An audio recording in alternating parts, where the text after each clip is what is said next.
All right, and here we are. This must be the next video.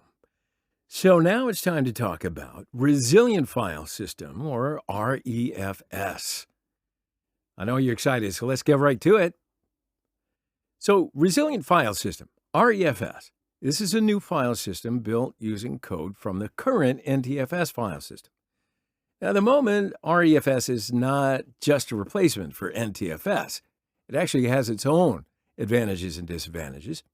You can't just go and use ReFS instead of NTFS on your system drive, right? So as ReFS is Microsoft's newest file system, it's actually designed to address a few major issues with NTFS. See, ReFS is designed to be more resilient against data corruption, perform better for certain workloads, and scale better for very large file systems. Why don't we just have a look and see exactly what that means? So resilient is, well, it's highlighted right here in the name, right? Resilient File System, ReFS, uses checksums for metadata. And it can optionally use checksums for file data as well. Keep that in the back of your mind. But whenever it reads or writes a file, ReFS examines the checksum to ensure it's correct. So this means the file system itself has a built-in way to detect data corruption on the fly. ReFS is integrated with Storage Spaces feature. Do you know about the Storage Spaces feature? So if you set up a mirrored storage space using ReFS, Windows can actually easily detect file system corruption and automatically repair problems just by copying the alternate copy of the data onto another drive. This feature is available on both Windows 10 and Windows 8.1. Now, if ReFS detects corrupted data and doesn't have an alternate copy it can restore from, you might ask? Well, the file system can immediately remove the corrupted data from the drive.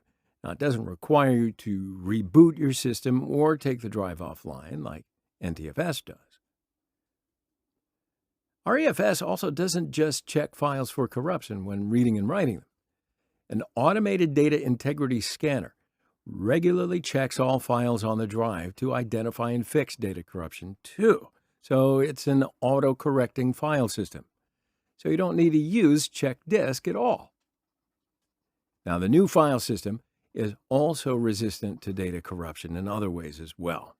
For example, when you update a file's metadata, the file name, for example, the NTFS file system will directly modify the file's metadata. Now, if your computer fails or the power goes out during this process, there may just be data corruption. But when you update a file's metadata, the ReFS file system will create a new copy of the metadata. See, ReFS points the file at the new metadata only after the new metadata is written. There's no risk of the file's metadata being corrupted. So it's also known as copy on write. You might have heard of that. Copy on write is also available on other modern file systems like ZFS and BTRFS on Linux, as well as Apple's new APFS file system.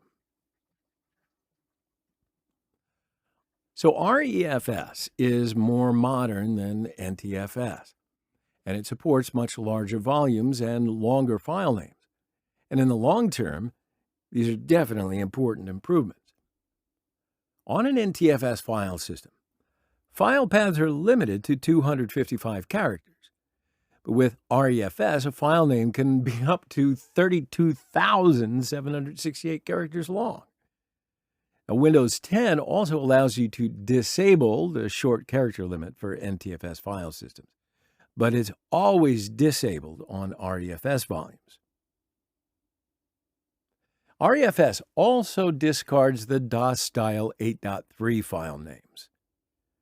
So on an NTFS volume, you can still access the C drive program files at C program ~1 for compatibility purposes with that older software. So you have to understand that the legacy file names are going to be gone if you're using ReFS.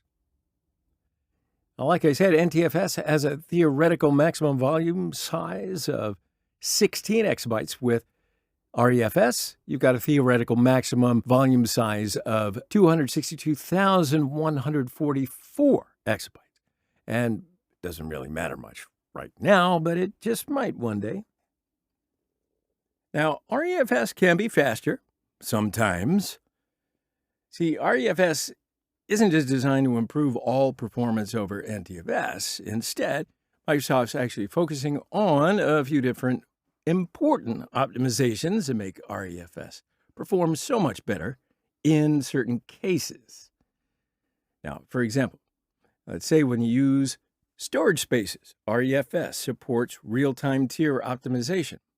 So you could have a drive pool with both drives optimized for performance and some drives optimized for capacity. ReFS will always write to the drives in the performance tier, maximizing performance. And then in the background, ReFS will automatically move large chunks of data to the slower drives for long-term storage.